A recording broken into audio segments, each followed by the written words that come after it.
A priest is walking down the street one day when he notices a small boy trying to press a doorbell on a house across the street. However, the doorbell is just out of his reach.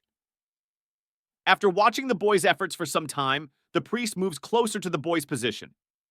He steps smartly across the street, walks up behind the little fellow, and placing his hand kindly on the child's shoulder, leans over and gives the doorbell a ring. Crouching down to the child's level, the priest smiles benevolently and asks, "And now what, my little man?" The boy turns and yells, "Now we run!"